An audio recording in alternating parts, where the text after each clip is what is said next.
Hello. Thank you for being here today. My presentation is titled Project Quality Management in Construction with a specific focus in Ontario, Canada.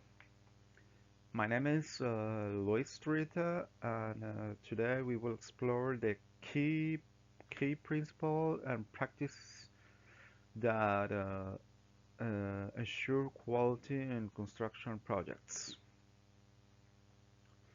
So let's go to the next slide. Next slide. Uh, okay.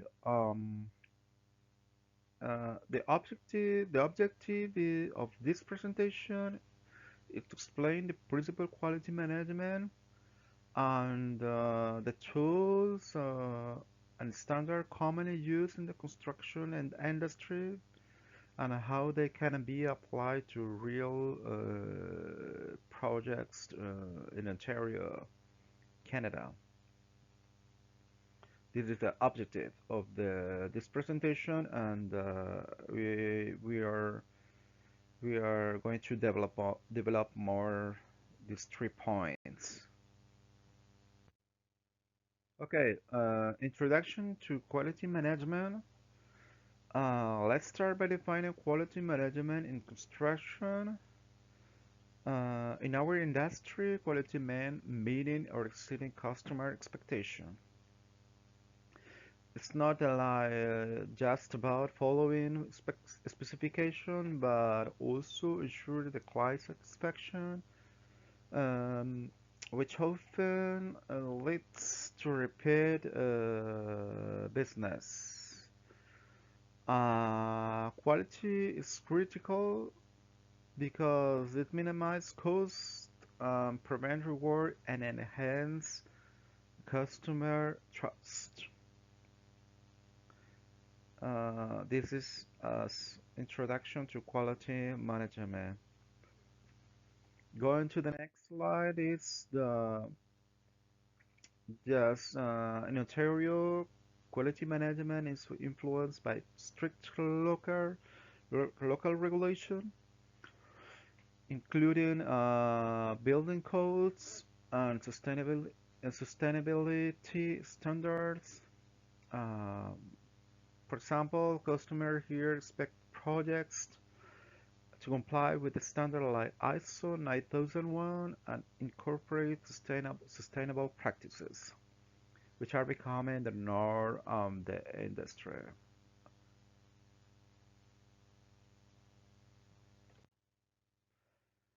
Um, One of the most effective frameworks is quality management, is total quality management, or TQM. This was introduced by Dr. Edward Deming. It emphasized continuous improvement, innovation, and collaboration among all team members. The goal here is simple: deliver high quality products while meeting the customer expectation. This is sample. Let's go to the next slide.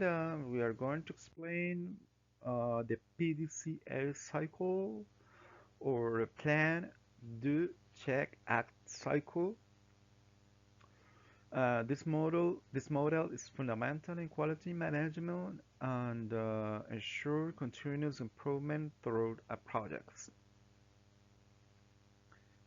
In the plan phase, the first plan is we set the foundation but identify customer expectation, establishing quality standards and outlining the steps needed to achieve them. For instance, in a construction projects, this might include developing a detailed quality management plan or specifying inspection protocols. Uh, the next phase is do.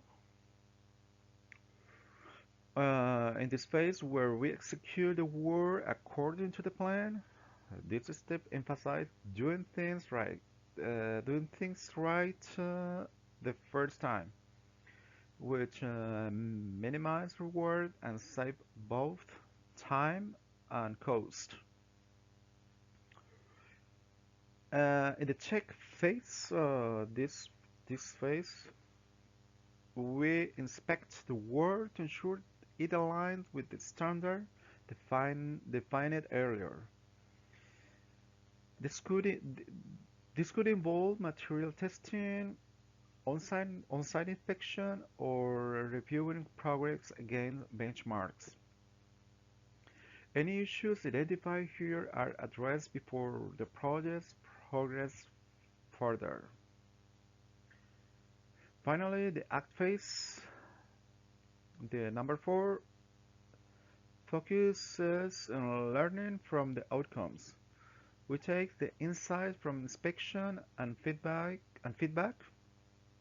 to refine our processes and improve for future projects.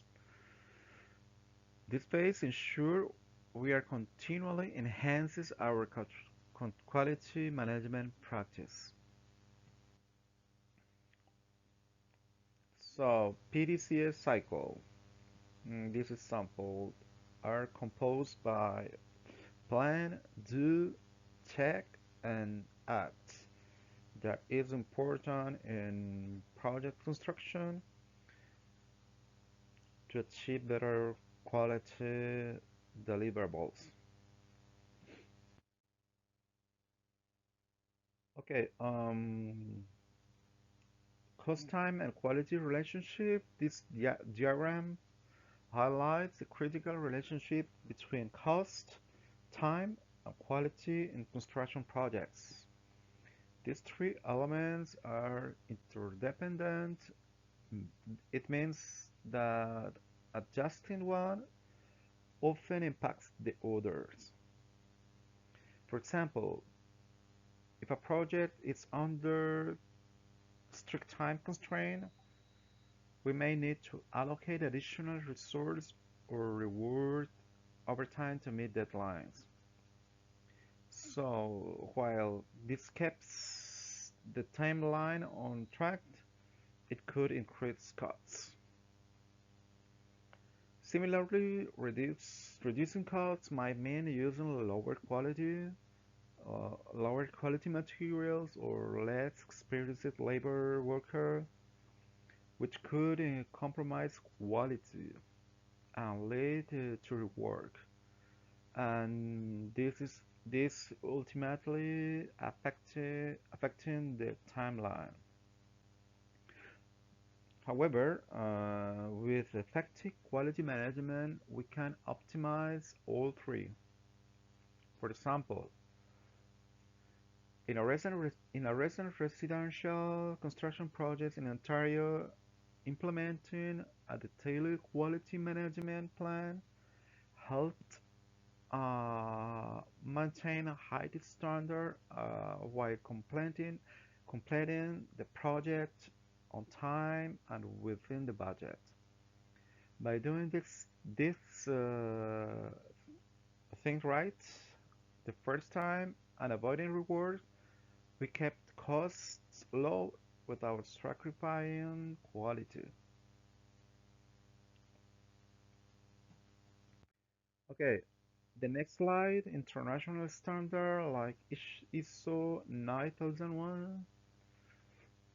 In Canada, international standard like ISO 9001 played a crucial role in ensuring consistent quality.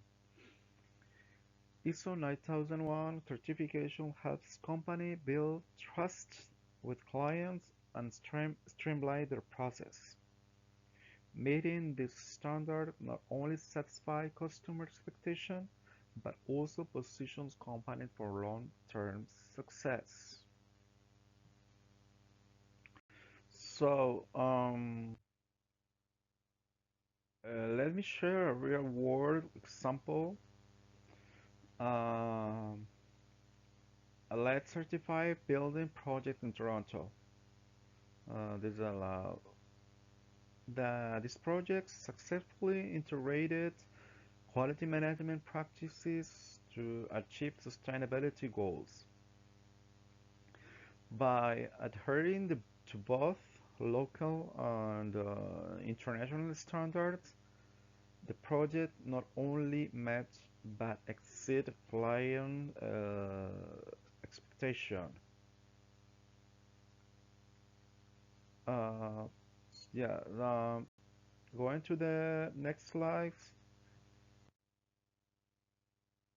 Uh, Also, inspection and testing are essential and in maintaining quality. These processes ensure that materials and installation comply with project specification. For instance, concrete concrete inspection like slump test verify the material's quality before it's used on site. These preventive measures save time, money by avoiding costly rework.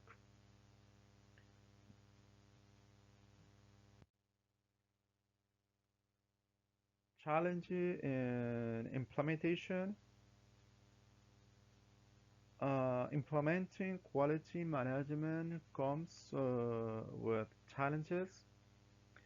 Resistance to change and initial cost are common barriers. However, solutions like continuous employee training and regular quality audits can address these issues effectively.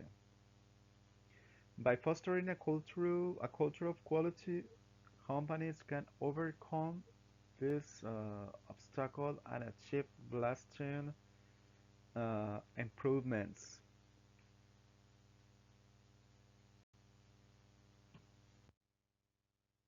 So, the last slide is to conclude. I'd like to summarize the key points and provide additional recommendation for implementing quality management in construction. First, adopting total quality management uh, principle is essential for fostering continuous improvement across all levels of an organization. The PDCA cycle mm, is a systematic approach to problem solving that ensures ongoing learning and refinement. Finally, creating a culture of quality throughout the organization will lead to long-term success. To apply these ideas practically, I recommend developing a quality management plan tailored specifically to Ontario's regulation and customer expectation mm, in this industry. Prioritize employee training and engagement at skilled and motivated staff are the backbone of any successful quality program. Additionally, leverage local resources and expertise to ensure compliance with regional standards. And any comments or any question, please let me know in the following class, and I will be happy to answer any question that or any concern that might you have. Uh, Thank you again for your attention, and see you the next class. Goodbye.